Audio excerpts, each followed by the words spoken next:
Planning करना चाहिए।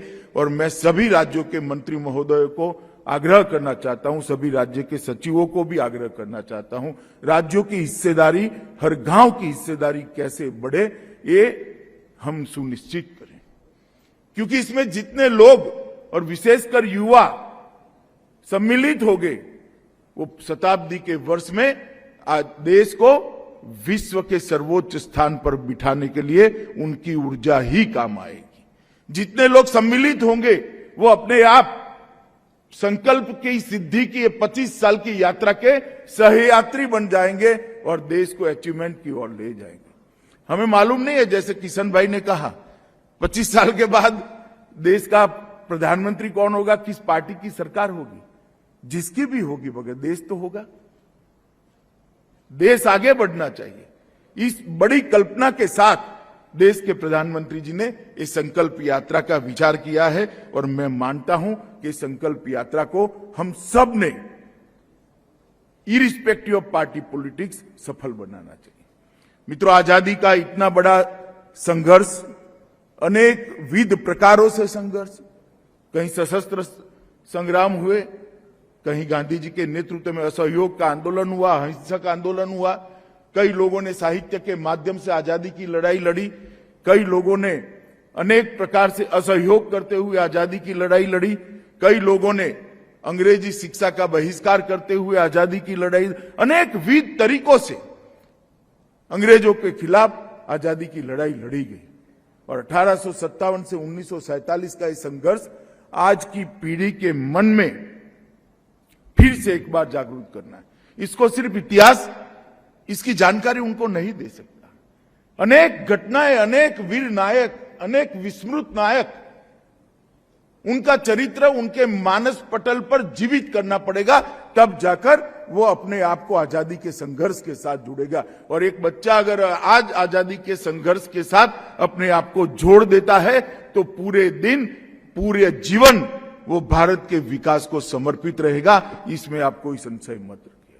भारत की नई पीढ़ी को, हमारी आने वाली पीढ़ी को आजादी के साथ, देश के साथ जोड़ने का ये स्वर्णिम अवसर है। इसलिए एक नई पीढ़ी के मन में देशभक्ति का जज्बा जगाना और वो जज्बे के आधार पर पूरा जीवन देश के लिए काम करता रहे, इस प्रकार की एक नई पीढ़ी का सर्जन करना, इसका एक बहुत बड़ा मौका है। इसीलिए व्यापक जन भागीदारी के साथ आजादी का अमृत महोत्सव मनाया जाए, इसका आग्रह देश के प्रधानमंत्री जी ने हम सबके सामने रखा है।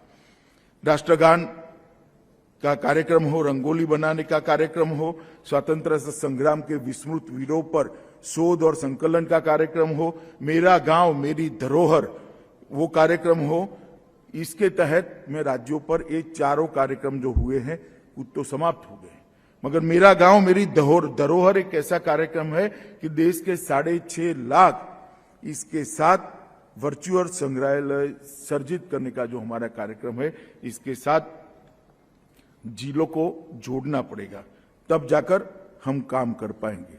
मित्रों, कई सारे कार्यक्रम ऐसे हुए हैं।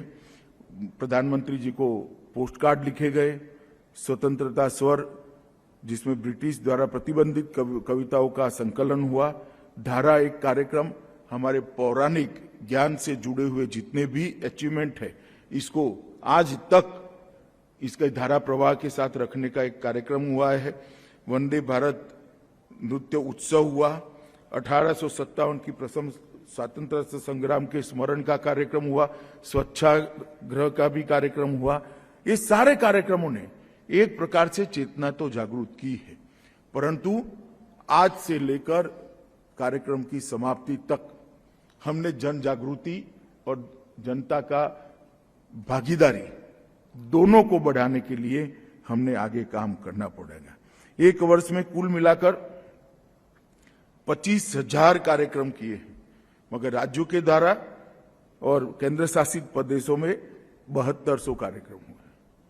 ये संख्या बढ़ानी पड़ेगी और इसके लिए आज आपको यहां निमंत्रण देकर बुलाया गया है और होल ऑफ गवर्नमेंट के दृष्टिकोण से आजादी के अमृत महोत्सव को हमने सफल करना पड़ेगा।